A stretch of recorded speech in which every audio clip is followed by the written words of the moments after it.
جب سید ابو البرکات شاہ رحمۃ اللہ تعالی علیہ شاگردوں کو فارغ کرتے تو اس وقت ان کو آخری جو نصیحتیں فرماتے ان میں سے ایک نصیحت یہ بھی ہوتی کہ بیٹا پہلے تم طالب علم تھے، اب بطور عالم دین تم معاشرے میں لوگوں کی رہنمائی کے لیے جا رہے ہو، تمہارے اٹھنے بیٹھنے کو لوگ دین سمجھیں گے، کہیں ایسا نہ ہو کہ تم ایسا عمل کرو جس کو لوگ دین سمجھ رہے ہوں اور وہ دین نہ، بالخصوص منبر و محراب کے وارث، مسند تدریس پہ بیٹھنے والے اور مسند مشیخیت کے اوپر بیٹھنے والے، اور وہ لوگ جن کی بات کو لوگ قبول کرتے ہیں اور ان کو دانش اثر سمجھتے ہیں اور ان کی بات کو سمجھتے ہیں کہ یہ آدمی درست کہتا ہے۔ شیخ سعدی فرماتے ہیں ہر کے شاہ آن کنند کی او گوید، حیف باشد کے جز نکو گوید، یعنی بادشاہ وہ کرے جو وہ کہتا ہے تو اس کے لیے افسوس ہے کہ وہ سوائے اچھائی کے کوئی اور بات۔ تو اسی طرح جو شخص لوگوں کا مطاع ہو اور لوگ اس کی بات کو قبول کرتے ہوں اور آنکھیں بند کر کے اس کی بات کو لیتے ہوں تو اس کے لیے افسوس ہے کہ وہ بات اپنی تولے بغیر کرے۔ ایک ڈاکٹر کو بغیر سمجھداری کے نسخہ نہیں لکھنا چاہیے، کسی کی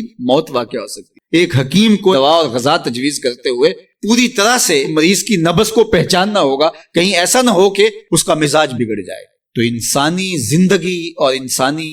صحت سے زیادہ ضروری انسان کے لیے ہدایت، اور یہ سب سے اہم چیز ہے جو حضرت انسان، اور ساری چیزیں بن مانگے بھی اللہ تعالیٰ کرتا ہے، لیکن ہدایت کے بارے میں ہم ہر روز ہر نماز کی ہر رکعت میں وکالتاً یا اصالتاً اللہ سے طلب کرتے ہیں اہدنا الصراط المستقیم۔ ہدایت ہمیں مانگنے کے لیے اس نے خود ہی تلقین کی کہ یہ روز طلب کرو، اور روزانہ کی بنیاد پہ ہم طلب کریں۔ تو اس لیے جو ہدایت کے سرچشمے ہیں جہاں سے ہدایت پھوٹتی ہے وہ منبر و محراب ہیں، وہ خانقاہیں ہیں، وہ مسند تدریس ہے، وہ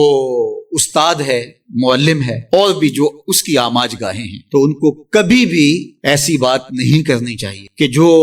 قرآن مجید کی تعلیمات سے برعکس ہو۔ تو ہماری فکر کے سوتے قرآن سے پھوٹ، اور اگر ہم قرآن سے